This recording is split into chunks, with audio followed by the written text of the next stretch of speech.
اعوذ باللہ من الشیطان الرجیم بسم اللہ الرحمن الرحیم.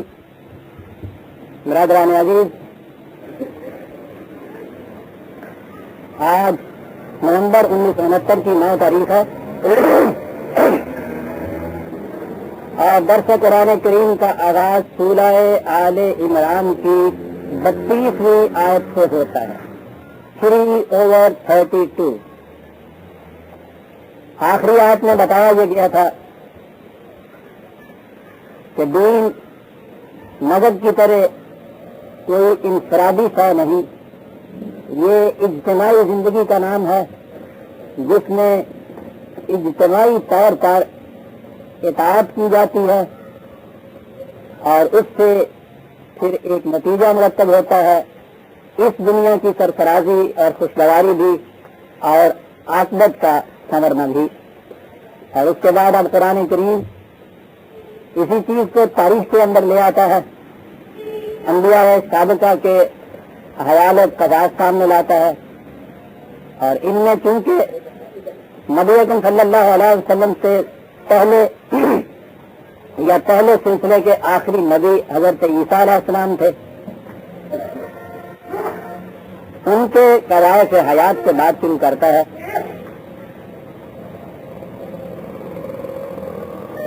انہیں اس سلسلے میں بڑی اہمیت حاصل ہے، اس لیے کہ تاریخ یہ بتاتی ہے کہ کسی نبی کے متعلق بھی اتنی زیادہ غلط فہمیاں نہیں پھیلی ہوئی تھی جتنی حضرت عیسیٰ علیہ السلام کے متعلق تھی. ان کی زندگی پہ اثرات اور تفریق کے گہواروں میں جھولا جھول رہی تھی. ایک طرف عیسائی تھے جو سب سے پہلے انہیں خود خدا مانتے تھے، اقنوم ثلاثہ باپ بیٹا روح القدس اس میں سے ایک مانتے تھے جسے تثلیث کہتے ہیں. انہیں ابن اللہ کہتے تھے، خدا کا بیٹا. ان کی والدہ حضرت مریم علیہ السلام، ان کے مجسموں کی پرستش ہوتی تھی. ایک طرف عقیدت مندیوں کے افراد کا یہ عالم تھا اور دوسری طرف تفریق کی یہ کیفیت کہ یہودی معاذ اللہ انہیں حرام کاری کا نتیجہ قرار دیتے تھے. حضرت مریم کے خلاف کتنا بڑا اتہام لگاتے تھے. حضرت عیسیٰ علیہ السلام کے متعلق یہ کہ وہ ایک ملعون کی موت مرے، کیونکہ ان کے نزدیک صلیب پر پھانسی پر کسی کی موت لعنتی کی موت ہوتی تھی اور وہ بڑے فخر سے اسے بیان کرتے تھے. اور پھر جہاں یہ عقیدت مندیوں کا اثرات و تحریف کا گہوارہ نہیں بھی تھا، ان کی تعلیم جو کچھ اناجیل میں اس وقت آئی ہوئی تھی اور آج تک ہمارے سامنے ہے، اس میں انہیں ایک تارک دنیا، فقیر، درویش کچھ اس قسم کا بتایا گیا ہے. بڑی مظلوم زندگی، تعلیم میں تو ان کے کچھ ہے ہی نہیں. اناجیل تو ان کے بعد گویا ان کی سوانح عمری کہیے، اور وہ سوانح عمری بھی ایک ایسے انسان کی ہے جس کی ساری عمر مظلومیت میں، کمزوری میں، عجز و انکسار کے اندر اس انداز کی جیسے میں نے عرض کیا کہ کوئی خانقاہ کا فقیر بے نواسا ہو، ایسی زندگی سامنے آئی ہوئی ہے. یہ ساری چیزیں غلط تھی. نہ حضرت مریم کے متعلق کوئی بات صحیح، نہ حضرت عیسیٰ کے متعلق بات صحیح، نہ ان کی تعلیم کے متعلق کوئی بات صحیح. اور یہ آخری نبی تھے رسول اللہ صلی اللہ علیہ وسلم سے پہلے، اور اس زمانے میں عیسائیت بڑے زور سے پھیلی ہوئی تھی. یہ وجہ تھی کہ قرآن کریم کو خاص طور پر حضرت عیسیٰ علیہ السلام اور حضرت مریم علیہ السلام کے متعلق اس تفصیل سے ذکر کرنا پڑا جس طرح کسی اور نبی کے متعلق نہیں کیا. کشمکش حضرت موسیٰ علیہ السلام تو ایسی ہے کہ اس کے متعلق بڑی وضاحت سے قرآن نے کہا، لیکن وہ تو ایک انقلابی پروگرام ہے جو سامنے لایا گیا. ان کے بعد جہاں تک قواعد حیات کا تعلق ہے، تمام انبیاء کرام کے مقابلے میں حضرت عیسیٰ علیہ السلام کی زندگی اور حضرت مریم کی زندگی کے متعلق قرآن نے بڑی ہی شرح و بست سے کہا ہے. اور اس کی وجہ یہ تھی جو ابھی میں نے بتائی کہ ان کے متعلق غلط فہمیاں اتنی پھیلی ہوئی تھی. اب آپ دیکھیے قرآن کریم لوگوں کی نظروں میں تو یہی ہے نا کہ عیسائیت حضرت عیسیٰ کا دین، یہودیت حضرت موسیٰ کا دین، اسلام رسول اللہ صلی اللہ علیہ وسلم کا دین. گروہ بندیاں ہیں، گروہ بندیاں نہیں ہیں. دین تو خدا کا ہے، اسی نے مختلف ادوار میں، مختلف ممالک میں، مختلف اقوام میں، مختلف انبیاء کرام کی وساطت سے اسے بھیجا ہے. اس لیے وہ تو کہتا ہے لا نفرق بین احد من رسلہ، ان میں ہم کسی قسم کی تفریق نہیں کرتے. اور یہ وجہ ہے کہ الزامات عائد ہوتے ہیں حضرت عیسیٰ علیہ السلام کی والدہ پر، اور ان الزامات کی تردید کرتا ہے قرآن کریم، اور ان کی بریت اور ان کی عظمت اور ان کا مقام بلند جو ہے وہ اس انداز سے پیش کرتا ہے کہ اس کے بعد پھر نبی اکرم صلی اللہ علیہ وسلم سے اگر کہا جائے کہ ان کی والدہ یا ان کی بیویاں، ان کی بھی اس انداز سے یہ چیزیں نہیں پیش کی جا رہی جس انداز سے حضرت مریم کی زندگی پیش کی جا رہی ہے، اور حضرت عیسیٰ علیہ السلام کے خلاف جتنے الزامات ہیں جس طرح سے ان کی تردید کی جا رہی ہے. یہ نہیں کہ وہ عیسائیوں کے پیغمبر تھے، وہ اسی سلسلہ تو ذات کی ایک کڑی ہیں، خدا کے رسول تھے، اس لیے خدا نے اپنے رسول کے متعلق یہ کچھ کہا ہے. اس سے آپ دیکھیے کہ قرآن کتنی بڑی وسعت نگاہ، کتنا بڑا شرح صدر، کتنے بڑے وسیع ظرف کا دین ہے کہ عام الفاظ میں کہیے کہ دوسرے مذہب والوں کے جو دانی اور پیغمبر ہیں ان کی زندگی کے متعلق بھی ہو، ان کو ان الزامات کو پاکیزہ ٹھہرانے کے لیے وہ اتنی شرح بس سے یہ سب چیزیں بیان کرتا ہے. اور اس کے بعد جب دین مذہب میں بدلتا ہے تو پھر ساری زندگی ان مذہب والوں کی ایک دوسرے کے دانیوں کے خلاف مناظرے اور مباحثے میں گزر جاتی ہے. دیکھو خدا کا دین اور انسانوں کا خود ساختہ مذہب ان میں فرق کہاں پیدا ہو جاتا ہے. تو بات یہاں سے شروع ہوئی اور بڑی اہم چیز ہے جو قرآن میں بیان کی. ان اللہ اصطفى آدم ونوحا وآل ابراہیم وآل عمران علی العالمین ذریۃ بعضها من بعض واللہ سمیع علیم.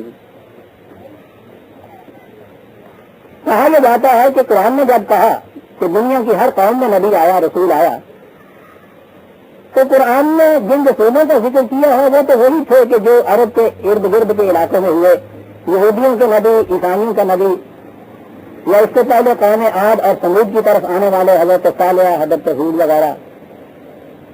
دنیا کے کسی اور علاقے کے نبی کا تو ذکر نہیں کیا گیا. اس کی وجہ یہ ہے کہ جو سب سے پہلی مخاطب قوم ہے وہ ذکر قرآن کریم نے اس لیے نہیں کیا کہ یہ کوئی تاریخ کی کتاب تھی، اس میں history of the messengers of God لکھنی تھی. یہ تو ایک ہدایت کی کتاب ہے، اور اس کا انداز یہ ہے کہ ایک اصول بیان کرتا ہے اور پھر کہتا یہ ہے کہ جو اس اصول اور اس قانون کا اتباع کرے گا اس کی زندگی خوشگوار ہوگی، جو اس کی مخالفت کرے گا، اس کے خلاف جائے گا، اس کو تباہی اور ہلاکت کا عذاب آ کے گھیر لے گا. یہ وہ بات بیان کرتا ہے. اب اس کی تائید میں وہ تاریخ کے شواہد پیش کرتا ہے. تو کہتا ہے کہ دیکھو فلاں قوم نے یہ کیا، اس کا نتیجہ یہ نکلا، فلاں قوم نے اس کے خلاف کیا، اس کا نتیجہ یہ نکلا. اب ظاہر ہے کہ سب سے پہلے عربوں کے سامنے یہ بات پیش کی جا رہی ہے. اگر عربوں سے یہ کہا جاتا کہ دیکھو سچائی یہ نتیجہ پیدا کرتی ہے یا غلط نظام سرمایہ داری کا نتیجہ تباہ ہوتا ہے، اور اس کے بعد کہا جاتا کہ تمہیں معلوم ہے کہ چین کے کنفیوشس نے کیا کہا تھا اور ان کے عوام چانگ نام کی جو کام تھی وہ کس طرح سے تباہ ہوئی تھی، تو وہ منہ دیکھتے رہ جاتے کہ آپ کیا کہہ رہے ہیں. نہ وہ چین کے کنفیوشس سے واقف، نہ یہ ہم چنگ منگ کی جو کام تھی اس کا انہیں کچھ علم. تو پہلی بات یہی شروع ہو جاتی کہ صاحب یہ ہے کام تھے، یہ کام سی ہے، کیا ذکر کر رہے ہیں، یہ کچھ بیان کرتے، وہ کہتے ہمیں اس کا علم ہی نہیں ہے، کہیں سے تردید ہوتی اور سارا معاملہ اسی مناظرے میں ختم ہو جاتا ہے ہمارے والوں کی طرح. قرآن میں بات میں کہی ہے جن سے وہ واقف تھے. وہ کہتا یہ ہے کہ ان کے اجڑے ہوئے پہچانوں کے اندر تم دن رات پھرتے ہو، جاؤ ان کھنڈرات کی ٹھیکریوں پہ لکھی ہوئی داستانوں کو پڑھو. ان میں سے کسی نے یہ نہیں کہا کہ صاحب ہم تو نہیں جانتے قوم آپ کے ساتھ کیا ہوا تھا، ہمیں معلوم ہی نہیں ہے کہ قوم سمود کون تھی، ہم نہیں جانتے صالح کون تھے. تو اس لیے کہ وہ تو دن رات انہی علاقوں میں پھرتے تھے، ان کے کھنڈرات ان کے سامنے تھے، ان قوموں کی داستانیں ان کے سامنے تھی. بات صرف اتنی سی تھی کہ انہوں نے یہ سمجھ لیا کہ یہ چیز شاید بس اتفاقی حادثہ تھا جس کی وجہ سے یہ تباہی آ گئی. کسی نے یہ کہہ دیا کہ صاحب کوئی جھک کر چلا ہوگا اس کی وجہ سے یہ ہو گیا، یعنی اس کی علت معلوم نہیں تھی، واقعات ان کے سامنے تھے. قرآن نے صرف ان کی صحیح علت بتا دی کہ غلط نظام زندگی کا نتیجہ یہ ہوا کرتا ہے. دیکھتے ہیں کتنی بڑی بڑی عالی شان عمارتیں ایسی ہیں جن میں ان کے بعد کوئی دوسرا بسا تک نہیں ہے. یہ وجہ ہے کہ قرآن نے صرف انہی انبیاء کا ذکر کیا ہے اور انہی اقوام کا تذکرہ پیش کیا ہے جن سے ان کے پہلے قرآن کے پہلی مخاطب قوم عرب آشنا تھی، واقف تھی، اچھی طرح سے جانتے تھے کہ یہ کیا کہہ رہا ہے. اثر اسی صورت میں ہو سکتا تھا. واقعہ دہرانے کی بات میں ذرا سا واقعہ پیش کیا، وہ ساری کی ساری داستان اکبر تھی، ان کو روز ان کے چرچے ہوتے تھے اس بات کے. صرف بتانا یہ تھا کہ تم جو سمجھتے ہو کہ اس کی وجہ یہ ہوگی، یہ نہیں تھی، اس کی وجہ یہ تھی. اتنی سی بات کی ضرورت پیش آئی اور کسی نے اس کے خلاف نہ کوئی اعتراض کیا نہ اختلاف کیا اس کے ماننے میں. تعلیم کے ساتھ حکمت کا تقاضا یہ تھا کہ انہی کے احوال و قواس ان کے سامنے پیش کیے جاتے. یہ وجہ ہے کہ جو قرآن نے انہی انبیاء کرام انہی اقوام گزشتہ کو قرآن سامنے لایا ہے. چنانچہ بات جہاں سے وہ شروع کیا ہے، خدا نے برگزیدہ کیا یہ آدم اور نوح اور آل ابراہیم اور آل عمران، صرف اتنا ہی کہا ہے اس میں. انبیاء کرام کا کوئی ذکر نہیں ہے. ضمن میں عرض کر دوں کہ آدم کے متعلق پہلے ہم سورہ بقرہ میں دیکھ آئے ہیں کہ وہاں جو قصہ آدم ہے وہ تو آدمی کی داستان ہے، وہ ایک تمثیلی انداز ہے. وہ جو آدمی کی کشمکش ہے اس دنیا کے اندر، خارجی موانعات کو اور خود اپنے سرکش جذبات کے ساتھ، اور وہ فطرت کی قوتوں کو مسخر کرنے کے لیے جو اس میں صلاحیتیں اور استعداد دی گئی ہے، وہ اس کا تمثیلی بیان ہے. اسے ہم بڑی وضاحت سے بیان کر رہے ہیں اپنے مقام پر، اس لیے وہ آدم کسی نبی کا نام نہیں ہے. علاوہ اور ثبوت کے ایک تو دلیل یہ بھی ہے کہ ایک نبی سے یہ تو ہو سکتا ہے کہ کسی مقام پر کوئی اجتہادی غلطی اس سے ہو جائے فیصلے کی، یعنی ایک تدبیری غلطی جسے کہتے ہیں یوں کہہ دیجیے، میدان جنگ میں مثلاً یا کسی اور مقام پہ کسی پروگرام کو ایگزیکیوٹ کرنے کے اندر یہ نہیں یہ کرنا چاہیے. لیکن کسی نبی سے یہ ناممکن ہے کہ وہ معصیت کرے خدا کی. معصیت کے معنی یہ ہوتے ہیں کہ اسے حکم دیا جائے کہ یوں کرو اور وہ الرغم اس کے خلاف کرے. نبی یہ نہیں کرتا. اور یہ جو آدم ہے جس کا قصہ قرآن میں آیا ہے اس کی تو سب سے بڑی چیز بتائی یہ گئی ہے کہ وہ حکم دیتا ہے خدا ان کو لا تقربا هذه الشجرة، مت قریب جانا اس کے، اور اس نے نہیں کچھ کیا.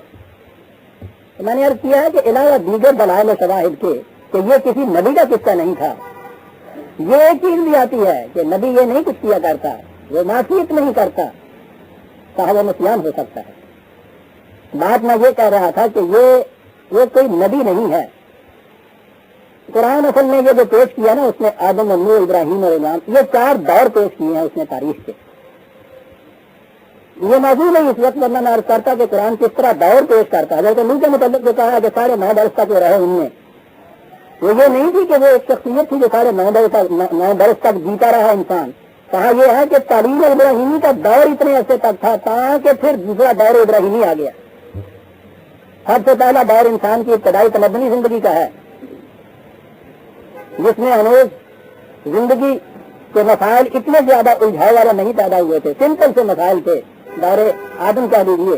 اس کے بعد اگلا دور ابراہیمی دور نوح لیتا ہے قرآن، جس کے اندر وہ یعنی وہ دور وہ ہے کہ جس میں ابھی حضرت نوح جیسے ایک انسان کو کشتی بنانے کا بھی پتہ نہیں تھا، وہ بھی خدا سے کھاتا ہے، وہ دور آتا ہے. اس کے بعد اگلا دور ابراہیمی آ جاتا ہے.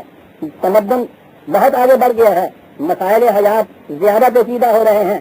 اور اس کے بعد پھر آل عمران کہا جاتا ہے، حضرت موسیٰ علیہ السلام کے والد کا نام تھا. بہرحال حضرت موسیٰ علیہ السلام اور ہارون کے جو سلسلہ ہے اس کو آل عمران کہا جاتا ہے قرآن میں. تو یہ مختلف ادوار قرآن میں پیش کیے ہیں. اور اس سلسلے کی سب سے آخری کڑی حضرت عیسیٰ علیہ السلام ہے. اب ان تک آ جائیے. لیکن حضرت عیسیٰ علیہ السلام سے پہلے اس نے ان کی والدہ حضرت مریم کا ذکر کیا، اور یہ بڑی اہم بات ہے جیسا میں نے ابھی عرض کیا.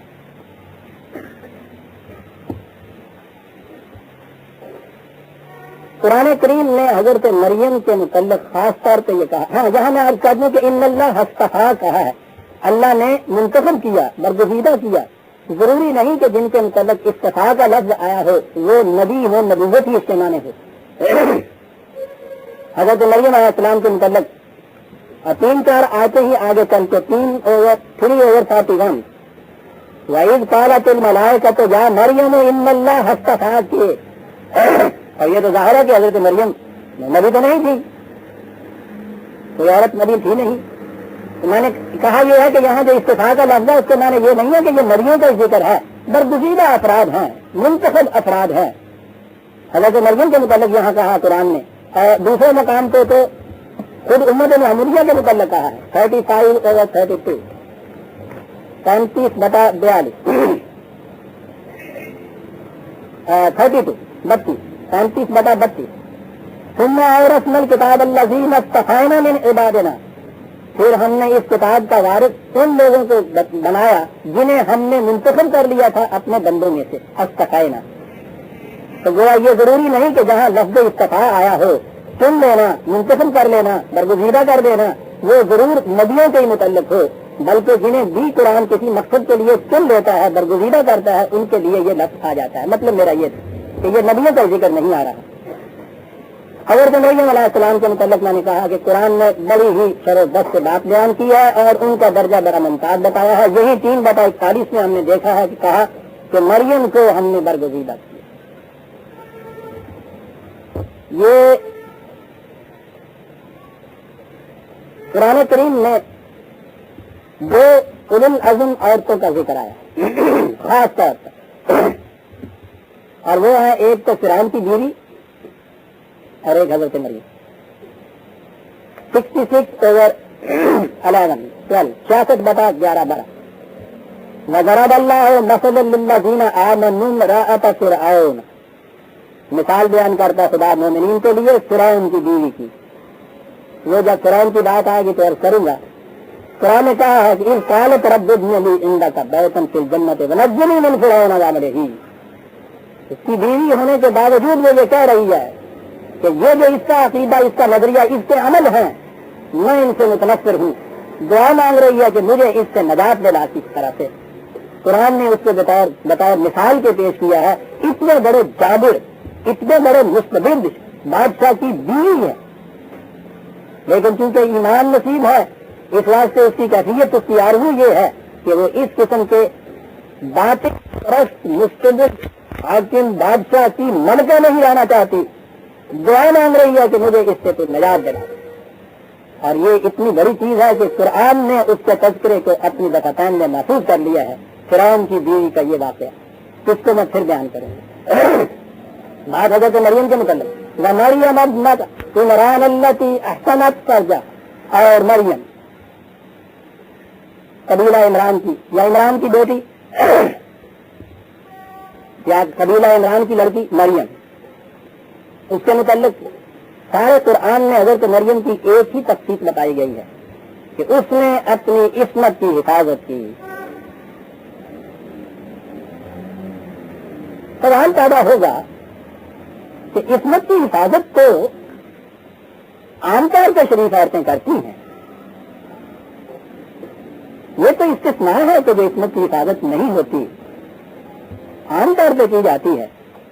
کیا یہ اتنی سی چیز ایسی ہے کہ قرآن خصوصیت سے ذکر کرے اور ذکر بھی اس انداز سے کرے کہ میں نے وصطفیٰ کے علی نساء العالمین کہا ہے، اقوام عالم کی عورتوں میں برگزیدگی عطا کی تجھے، بہت بڑی چیز ہے کوئی، اور یہی چیز سامنے ہمارے آئے گی کہ وہ کیا اتنی بڑی عظیم چیز ہے جس کے لیے قرآن نے ان الفاظ میں اس کا ذکر کیا ہے۔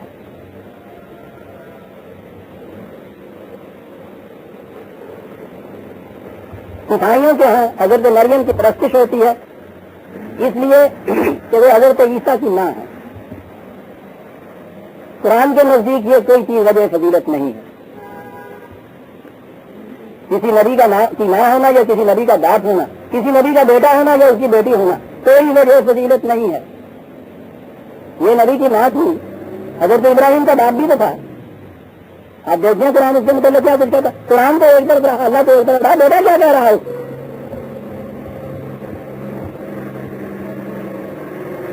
یہ تو کوئی وجہ فضیلت نہیں، صرف نبی کی ماں ہے۔ عیسائیوں کے نزدیک یہ وجہ فضیلت ہے۔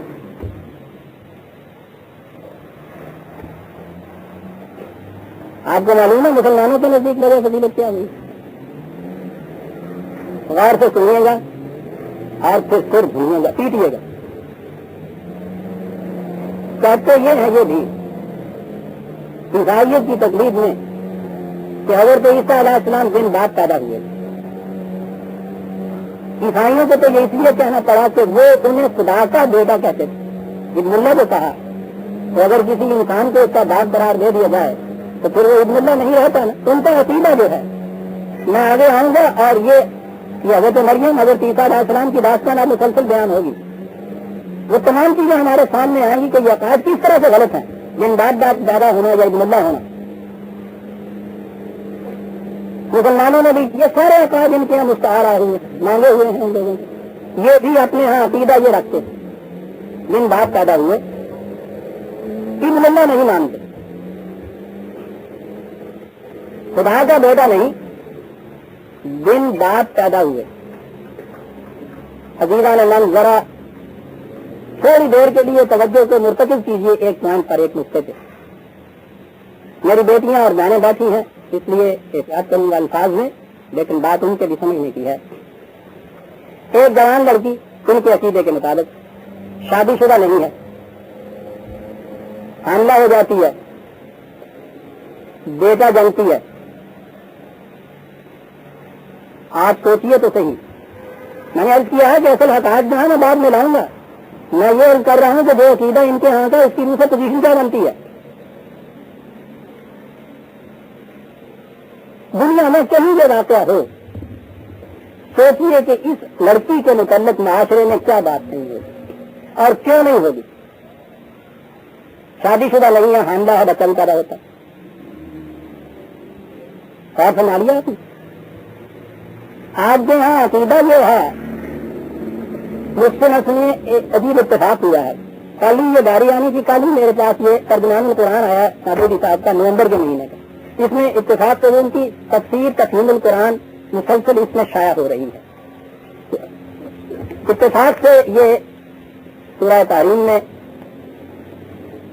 یہ بات آ گئی حضرت مریم علیہ السلام.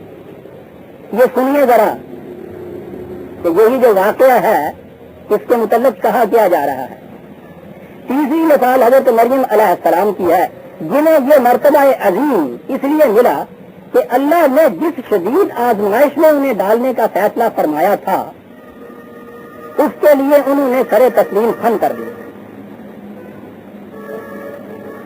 یہ آزمائش ذرا ملاحظہ فرمائیے, اس کے لیے انہوں نے سر تسلیم خم کر دیا.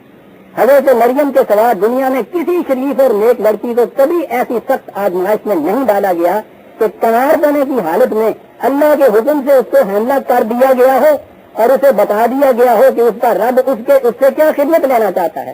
جب حضرت مریم نے اس پر کوئی واضح نہ کیا بلکہ ایک سچی مومنہ کی حیثیت سے وہ سب کچھ برداشت کرنا قبول کر لیا جو اللہ کی مرضی پوری کرنے کے لیے برداشت کرنا ناگزیر تھا, تب اللہ نے ان کو سیدۃ النساء فی الجنت کے مرتبہ عالی پر سرفراز فرما دیا. اللہ نے کوئی کام کرانا تھا, لینا تھا, اس کے لیے طریقہ تجویز کیا گیا. ایک کنواری لڑکی اس کو حاملہ کر دیا گیا. میں پوچھتا یہ ہوں کہ اس کے لیے یہ جو چیز کہی گئی کہ صاحب اللہ تعالیٰ نے حضرت ایسا ہے نا کہ انہوں نے سر تسلیم ہم کر دیا, یعنی اللہ تعالیٰ نے پہلے پوچھ لیا کہ میرا ایک کام اٹکا ہوا ہے اور اس کے لیے مجھے ایک لڑکی کی ضرورت ہے اور ہوگا اس کے ساتھ یہ جن بیاہی ہوئی ہوگی اور وہ حملہ ہو جائے گی, لڑکا جمے گی, بتا تو اس کے لیے تیار ہے. آزمائش اللہ کی طرف سے اور وہ تیار ہو گئی. آپ سوچیے عزیزان من, ایک شریف جو گنا معصوم بچی لڑکی اس کو اس کیفیت میں مبتلا کر دینا کہ وہ حاملہ ہو اور بچہ جان رہی, یعنی اس کی کیفیت کیا ہوگی اس معاشرے کے اندر. کوئی ثبوت اس کے پاس اس کا مطلب اگر یہ واقعہ بھی ہو جاتا, یہ حضرات فرماتے ہیں کہ اللہ تعالیٰ نے اس کو یہ پوچھ لیا اور اس نے سر تسلیم خم کر دیا, کوئی ثبوت اس کے پاس یہ ہو سکتا ہے کہ بابا میں نے یہ کچھ اس قسم کی چیز معاذ اللہ کوئی حرام کاری کی ایسے نہیں کی ہے, یہ تو اللہ نے مجھے اس کے لیے منتخب کیا ہے, اس نے یہ سارا کچھ کیا ہے. اس کے کہنے کا کوئی ثبوت اس کے پاس. اسی طرح سے وہ کسی کو بھی کنوینس کرا سکتی, باہر والے تو ایک طرح اپنے گھر والوں کو کنوینس کرا سکے گی کہ یہ ہوا ہے میرے ساتھ. اس معاشرے میں اس کی کیفیت کیا ہوئی ہوتی ہے. یہ اس قسم کی کیفیت خدا آزمائش کس قسم کی لے رہا ہے. سوچو تو صحیح اس بیچاری کے اوپر جو 8-9 مہینے گزرے ہوں گے، پھر بچہ پیدا ہونے کے بعد ساری عمر کے لیے یہ تو معاذ اللہ ان کے الفاظ میں تعلق کا دیجا ہے، اور اس کے لیے کوئی ثبوت نہیں وہ دے سکتی کہ صاحب یہ چیز جو ہے خدا نے مجھے دی۔ وہ کہے ہزار مانتا تھا نا اس بات کو، کیا آزمائش اس کو کہتے ہیں؟ اول تو آزمائش کا لفظ ہی غلط تھا، خدا کے لیے یہ استعمال کرنا۔ کوئی بیٹھا ہوا آزماتا رہتا ہے کہ دیکھیں یہ لڑکی اس آزمائش سے پورا اترتی ہے یا نہیں، کیسے برداشت کرتی ہے، پھر وہ برداشت کرتی ہے تو اللہ میاں خوش ہوتے ہیں صاحب اس کے لیے، اس عذاب میں اس کو مبتلا کر کے۔ کہنا ہے آزمائش تو وہ یہ چیز ہے کہ ایک شخص کھڑا ہے، حق کی خاطر اٹھ کے کھڑا ہوتا ہے، اپنے اختیار و ارادے سے للکارتا ہے باطل کی قوتوں کو، دیکھتا ہے کہ سخت مصیبتیں ان کی طرف سے آ رہی ہیں، تکالیف کا ہجوم آ رہا ہے، اور سینہ صدر ہو کے اس کے سامنے کھڑا ہے، برداشت کیے کرا جا رہا ہے خندہ پیشانی سے۔ دیکھنے والی دنیا بھی یہ دیکھتی ہے کہ یہ شخص کتنا حق کے اوپر استقامت سے کھڑا ہے، مخالفین کرتی یہ معلوم ہے کہ کتنی بڑی جرت وسالت اصالت کا یہ ثبوت دے رہا ہے۔ ایک دنیا جانتی ہے اس آزمائش کو جو پورا اترتا ہے۔ میں کہتا ہوں یہ آزمائش کہ ایک ہماری لڑکی کو حمل ہو جاتا ہے، اس آزمائش سے اس آزمائش سے تو دنیا ایک سبق بھی حاصل کرتی ہے کہ آفرین ہے تمہارے، جان تک دے دی لیکن حق سے تمہارا قدم جو ہے اس میں لغزش نہیں آئی۔ بہت بڑی چیز ہوئی نا جو اس کا عمل۔ میں پوچھتا ہوں یہ جو ہے اس لڑکی کے ساتھ ہوا، کیا یہ بھی اب مثال بن جائے گا اور شریف لڑکیوں کے لیے؟ تو جس کو یہ عمل ہے وہ کہتی بولے کہ ٹھیک ہے سر مریم کی کو بھی تو ہوا تھا نا، یہ بھی اللہ کا حکم ہے، ایسا ہو گیا، میں نے تو کچھ نہیں کیا، چل گئی ہے تقریر، معاذ اللہ۔ عزیزہ نے من کبھی کھڑے ہو کے سوچیے تو صحیح کہ ہم کر کیا رہے ہیں، کیا کہہ رہے ہیں ہم؟ تو یہ مرتبہ عظیم اس لیے ملا کہ اللہ نے جس شدید آزمائش میں انہیں ڈالنے کا فیصلہ فرمایا تھا اس کے لیے انہوں نے سر تسلیم کم کر دیا۔ تو معاذ اللہ نیمت سزد خدائے را، کسی معصوم بچی کے ساتھ یہ کرنا کہ وہ قدم قدم کے اوپر یہ تیر چھلنی کر رہے ہیں اس کو، اور سہ رہی ہے گھر والوں کی آزمائشیں، معاشرے کی آزمائشیں، ہیکل والوں کی آزمائشیں، ملک کی آزمائش، یعنی ان کے تہمتیں، ان کے تانے، ان کے طنز، ان کی گالیاں، اور اس کے پاس کوئی چیز ثبوت میں پیش کرنے کے لیے نہیں ہے اپنے۔ اگر یہ آزمائش ہے تو اس کے بعد کس کو کہتے ہیں دنیا میں؟ معاذ اللہ میرے نزدیک بدترین مثال ہے یہ کسی کو تسلیہ اور تکلیف پہنچانے کی کہ یہ کر دیا جائے کسی شریف لڑکی کے ساتھ۔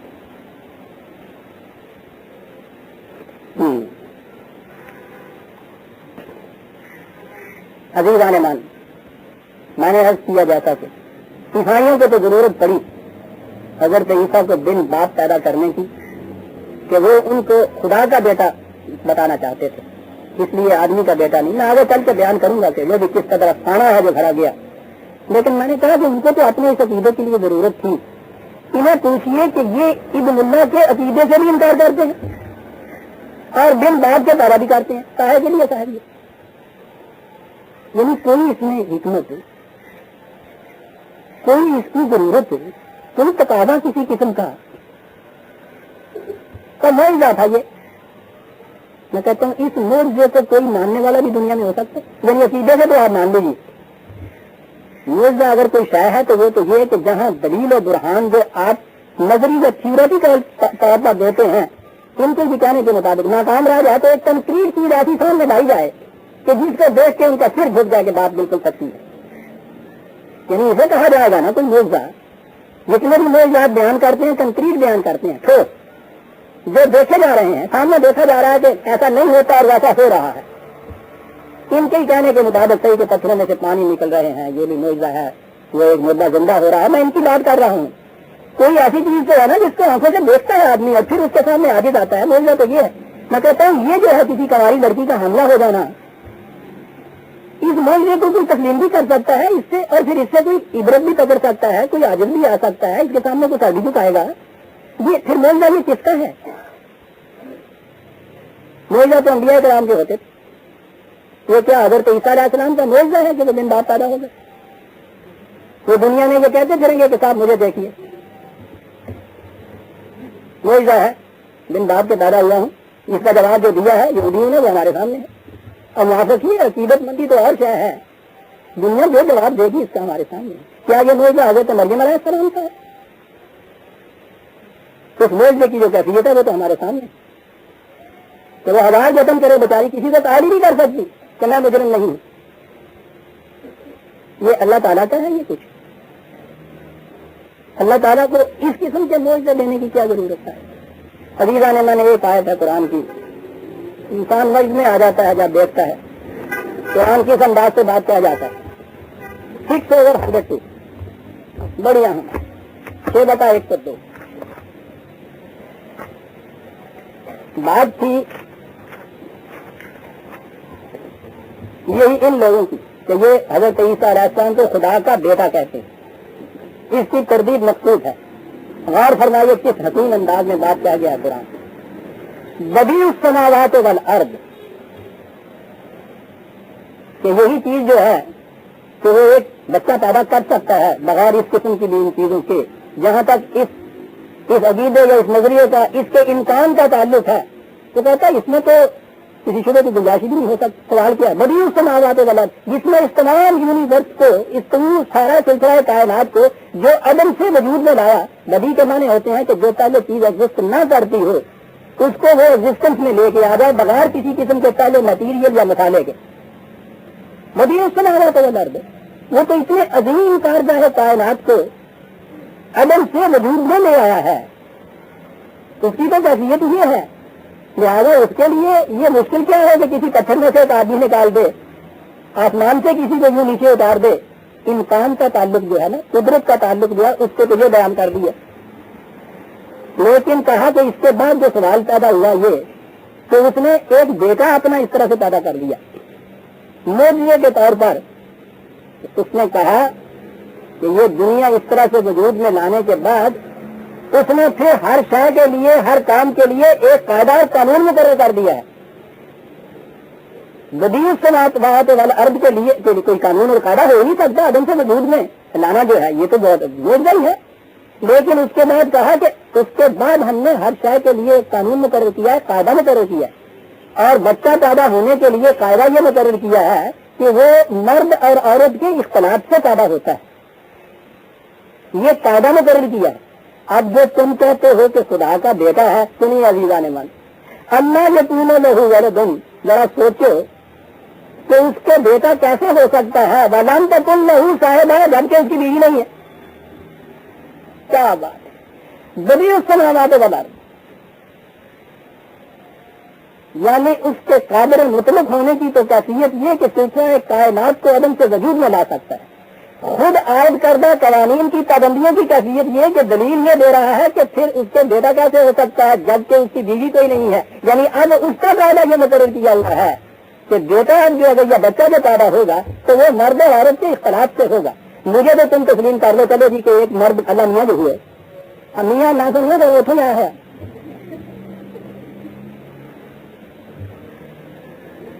اصابے ساری ہیں میاں کا میاں نا اپنا میرا میاں.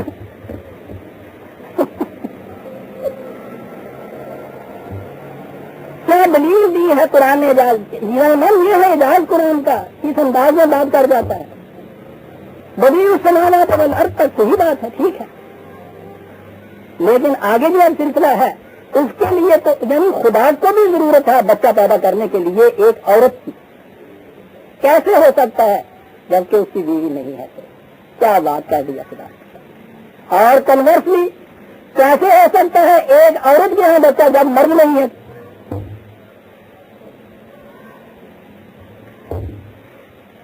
کس قدر مست دلیل. کہا جائے گا کہ عام طور پہ نہیں ہو سکتا، خدا کے یہاں تو ہو سکتا ہے، تو خدا ہی تو تبدیل کی ہے.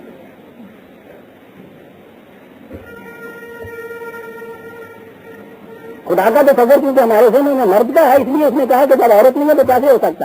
خدا کا تصور اگر عورت کا ہوتا ہے تو وہ یہ کہتی کہ جب مرد نہیں ہے تو کیسے ہو سکتا ہے. بات بالکل وہی چیز ہے نا جی، تو قانون ہے اس کے لیے. سمجھ لیا.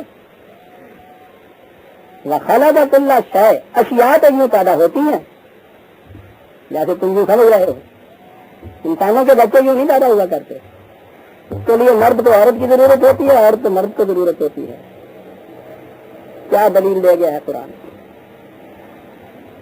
لہذا یہ سوال ہی نہیں ہے.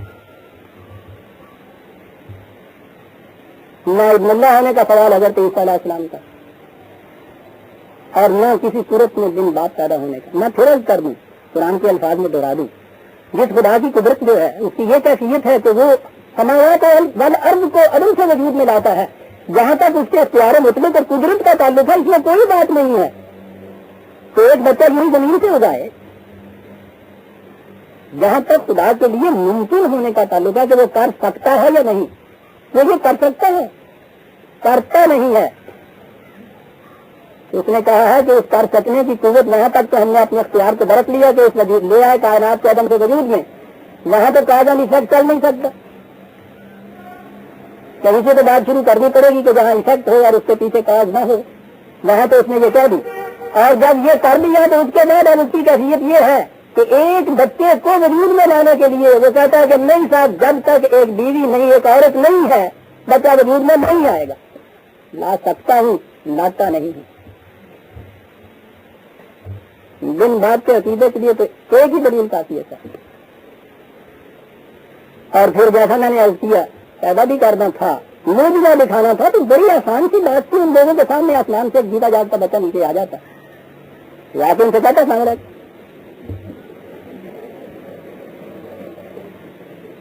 نظر آتا، وہ کہتے کس کے بیٹے ہو، کہتا خدا کا بیٹا ہے. جب ہر شخص مانتا یہ چیز آسمان سے آیا ہوا ایک شخص. ایک نوجوان لڑکی حاملہ ہوتی ہے، اس سے بچہ پیدا ہوتا ہے. آپ پوچھیے ابھی مودیوں کے پیچھے آپ کرو گے تو ڈٹ لے کر معاذ اللہ عزیزہ نے مان. آپ کے یہاں اگر یہ بات ایسی ہو تو آپ وہی کچھ نہیں کہیں گے جو مودی کہتے. یہ تو پہلے عقیدہ تھا نا، آپ کو منوانا پڑے گا نا یہ بات کہ نہیں صاحب یہ ان کی کاریگری نہیں ہے بیچاری کی، یہ تو معصوم کی معصوم ہے، تو اللہ میاں نے کچھ کر دیا، اس کو یہ چیز ہو گئی، اس کا یہ بیٹا ہے. یہ پہلے عقیدہ پیدا کیجیے تو اس کی چیز جواز ہو جاتا ہے. اور اگر یہ عقیدہ نہ پیدا ہو تو اس کے بعد پھر کیا خدا ایک معصوم بچی کو اس مصیبت میں ڈال دے گا. عزیزہ نے میں تو جب غور کرتا ہوں ان کے عقائد سے اور اس مضمون معصوم کی کیفیت دیکھتا ہوں، اگر یہ صحیح ہے جو یہ کہتے ہیں کیوں بات ہوگا تو کیا بیتی ہوگی، کیا گزری ہوگی. کہا کے لیے اللہ تعالیٰ نے معجزہ دکھانا تھا. واہ کیا طریقہ ہے معجزہ دکھا. 30 جرم کی برداشت میں اس بیچاری کو یہ تصدیہ دیا جا رہا ہے. عزیزہ نے مان کسی بچی کا گلا گھونٹ کے مار دینا یہ اتنا ظلم نہیں ہے جتنا اس جوان شریف غیر منصوبہ بچی کے متعلق یہ صورت پیدا کر دینا اور پھر عمر بھر میں اسی معاشرے کے اندر وہ چلتی پھرتی اس بچے کے لیے وہ پھر رہی ہے. مینا سزد خدا رہا کیا چیز ہے جس نے یہ عظیم چیز عطا کر دی حضرت مریم علیہ السلام.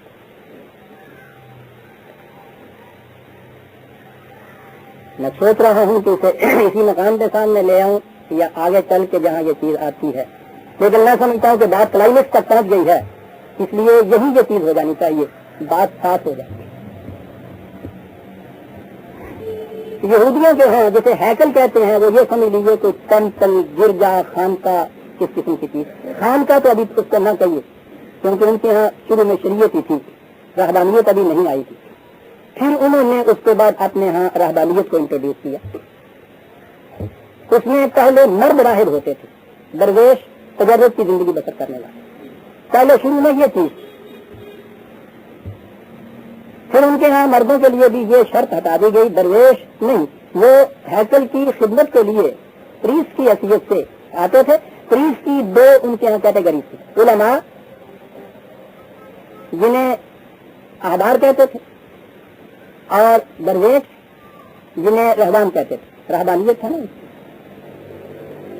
اب ہیکل میں دونوں ہمیں نظر آتے ہیں، یہ ارباب شریعت ہیں، وہ اصحاب طریقت ہیں. یہ جو آپ کے یہاں بنا ہوا ہے یہ پیر جی، یہ مولوی صاحب ہے، یہ سب یہودیت ہے. مسلمانوں میں نہ پیر ہوتا ہے نہ مولوی ہوتا ہے. ان کے یہاں یہ دو آ گئے. پھر انہوں نے اپنے یہاں اس چیز کو انٹروڈیوس کیا کہ لڑکیاں بھی ہیکل کے اندر راہبہ بن سکتی. ابتدا انہوں نے کی بلوغت تک بچیوں کی حیثیت جب تک وہ بالغ نہ ہوں اس وقت تک وہ رکھتے تھے ہیکل میں، اور اس کے بعد پھر وہ ہیکل سے باہر چلی جاتی. پھر انہوں نے اگلی چیز یہ اپنے یہاں کی کہ نہیں، اچھا ٹھیک ہے جی جی پھر انہوں نے اپنے یہ انٹروڈیوس کیا کہ لڑکیاں بالغ ہونے تک رہیں چلی جائیں. پھر اس کو اور آگے بڑھایا. اب آپ دیکھیے مندر ہو, گرجا ہو, ہیکل ہو, اور اس کے بعد خانقاہیں ہوں, وہاں جب جوان لڑکیاں بھی ساتھ ہوں گی تو اب نگاہوں میں آلودگیاں پیدا ہونی شروع ہوں. قرآن نے بڑے ایک خفیف رنگ سے تنایتن بات یہ کہی ہے کہ تمہیں معلوم نہیں کہ جب وہ جوان ہوئی وہاں تو پھر وہ مندر کے پجاری کس کس نگاہوں سے دیکھتے تھے اور آپس میں جھگڑتے تھے کہ میں اس کا مالک بنوں, دوسرا کہتا تھا میں لے جاؤں. فیصلہ نہیں ہوتا تھا تو قرآن ڈال رہے تھے. بالکل فطری چیز ہے اور دنیا کی تاریخ بتا رہی ہے کہ فحاشیاں جس قدر اپنی خبیث شکل میں ان مکانات میں ہوتی ہیں جنہیں خدا کے نام سے منسوخ کیا جاتا ہے, عام ادوں میں اس انداز سے نہیں ہوتی. ایک چھوٹی سی کتاب ہے 12 years in a monastery, تو انگریز کی لکھی, ذرا پڑھ کے دیکھیے گا پتا چلے خانقاہوں میں ہوتا کیا ہے. اور یہاں تو روز آپ کے ہیں یہ پیروں کی داستانیں آپ کے یہاں آتی ہیں, وہ لے اڑا اس کو لے بھاگا, وہاں یہ ہوتا تھا. یہ کیفیت وہاں سے پیدا.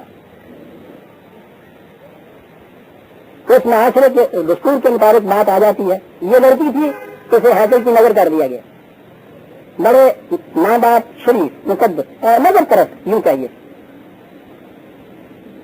خانقاہ کی نظر ہو گئی. بچی تھی تو ایک نہایت شریف النفس حضرت زکریا قرآن نے نبی بھی قرار دیتا ہے, ان کی زیر پرورش کی رہی, ان کی کفالت میں رہی. مگر ہوتا ہے کہ جب یہ بچی ہیکل میں بھیجی گئی ہے تو اس زمانے میں بھی ان کا وہی پرانا دستور تھا کہ بالغ ہونے کے بعد باہر آ جاتی تھی. پھر انہوں نے اس چیز کو بدل دیا اور اگلی چیز یہ آگے کہ رکھا جائے اس کا وہی, لیکن وہ رہے انہیں پجاریوں کے چنگل میں. یہ کیفیت وہاں پیدا ہوئی. حضرت مریم جوان ہوئی, نہایت عمدہ پرورش دار, قرآن کہتا ہے نباتن حسنا. وہاں پجاریوں کے یہاں جو صورت پیدا ہوئی. اب آپ سوچئے کہ وہاں کی شریعت اور وہاں کی طریقت دونوں یہ چیز کہتے ہیں کہ جو نن بن کے ہیکل میں آ گئی, خانقاہ میں آ گئی, اب وہ اس خانقاہ سے باہر نہیں جا سکتی.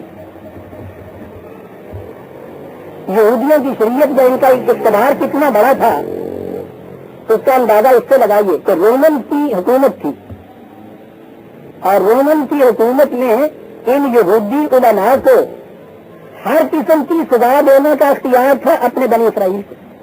صرف موت کی سزا کے لیے کنفرمیشن ان کو کرانی پڑتی تھی گورنر سے,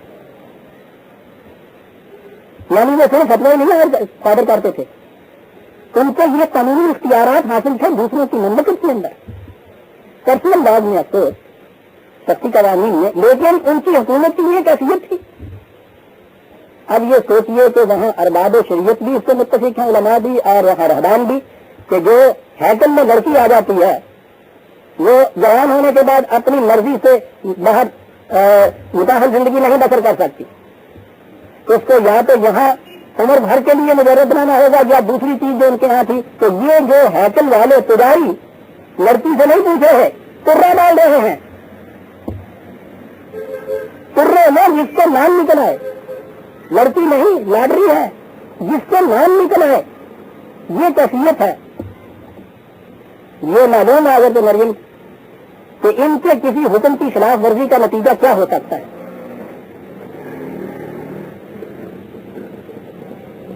وہ جانتی ہے کہ کتنی سخت گیری ہے ان کے ہاں کی.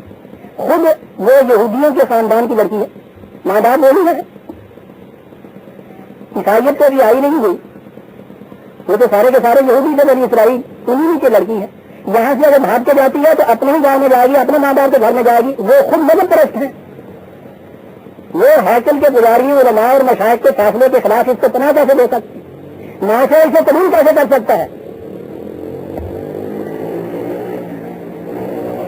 جب یہ وہاں سے بھاگ کے جائے گی اور وہاں اس کو اگر یہ متاثر زندگی اس کو بسر کرنی ہے, ان کی ارباب شریعت نکال نہیں پڑے گی.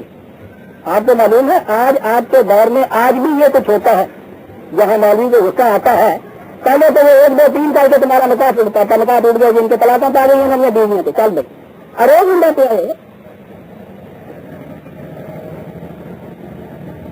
انہوں نے جو بدت اختیار کی، ان کی داڑھی ذرا چھوٹی ہوگی، بیوی پہ طلاق، یعنی وہ بیچاری گھر میں بیٹھی ہوئی، اس نے کوئی جرم نہیں کیا، یہ جرم اس نے کیا ہے، طلاق اس نے پا ڈالی ہے،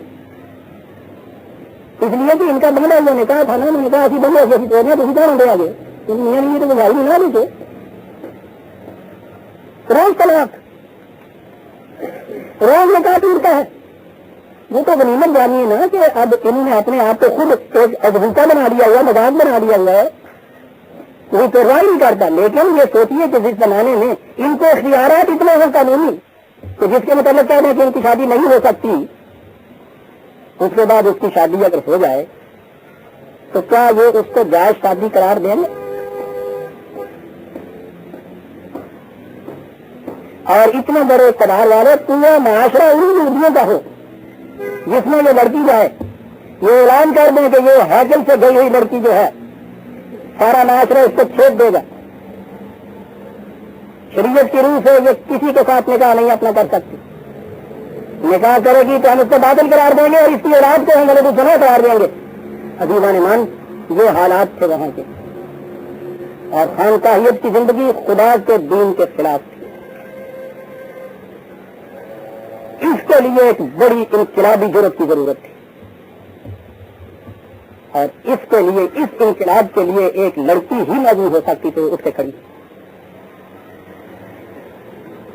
حضرت مریم علیہ السلام نے ان تمام چیزوں کو دیکھا تھا کہ اس کا انجام یہ ہوگا، لیکن اس نے محسوس کیا کہ کس قدر ظلم ہو رہا ہے اس باطل شریعت کا، اس گناہ کن شریعت کی بنا کے اوپر لڑکیوں کے ساتھ کتنا ظلم ہو رہا ہے، معاشرے کے ساتھ کتنا ظلم ہو رہا ہے۔ ان پھرسوں نے، ان بھیڑیوں نے اتنے اختیارات باطل اپنے ہاتھ میں لے رکھے ہوئے ہیں، خانقاہیت کی زندگی کو انہوں نے یعنی دین بنا رکھا ہے۔ میاں بیوی راضی ہونے کے باوجود اگر یہ چاہتے ہیں کہ نکاح نہ ہو تو کبھی نہیں ہو سکتا، ہوتا ہے تو اس کو باطل قرار دیتے ہیں، اولاد کو جائز قرار نہیں دیتے ہیں۔ یہ اختیارات سنبھالے ہوئے ہیں، خدائی اختیارات ان کو حاصل ہو چکے ہوئے ہیں۔ یہ تھی مریم جس نے یہ احساس کیا کہ اس باطل کی ان اہلی زنجیروں کو توڑنا ہے، توڑنے کے لیے کسی کو تو پہل کرنی چاہیے تھی، اور اس نے کہا کہ جو ہوتا ہے تو ہو، میں توڑ کے بتاؤں گی۔ جیتی رہو۔ بڑی ہمت کی ضرورت ہے، بڑی ہمت کی ضرورت ہے عزیزان ایمان، بڑی ہمت کی ضرورت۔ نکل کے جانا کہاں تھا؟ قوم یہودیوں کی اپنی، معاشرہ ان کا، ماں باپ اپنے اتنے بڑے وہ آرتھوڈاکس کہ ماں نے تو بچی کو ہیکل میں جا کے ان کی نظر کر دیا تھا۔ یہ ایسے تھے کہ ان یہودی مشائخ میں جب اس سے وہ بات کر دی ہے تو اس سے یہ کہا کہ تیری تو ماں بھی بڑی مدد پرست تھی، تیرا باپ بھی بڑا شریف آرتھوڈاکس کا کرامت پرست تھا، تو کس قسم کی نکل آئی؟ تو کس قسم کی نکل آئی؟ کہا کہ پھر یہ سنو نا جو حضرت مریم نے بھی جواب ان سے وہ بھیڑیو مجھ سے پوچھتے ہو تم کس قسم کی نکل آئی؟ تمہیں میں بتاؤں کہ تم کس قسم کے نکل آئے ہوئے ہو؟ تم سے ان لڑکیوں سے کہ جو ان حکموں کی دیواروں کے اندر تمہارے پنجائے حوث کی شکار ہوتی ہیں، وہاں کیا کچھ ہوتا ہے سب کچھ۔ میں دنیا سے تمہاری اس خانقیت کی باطل رسم کو توڑنے کے لیے میں نے یہ اقدام کیا ہے۔ میرے ساتھ جو ہوگا میں سیکھوں گی، لیکن میری اس ایک قربانی سے تم دیکھو گے تو اس کے بعد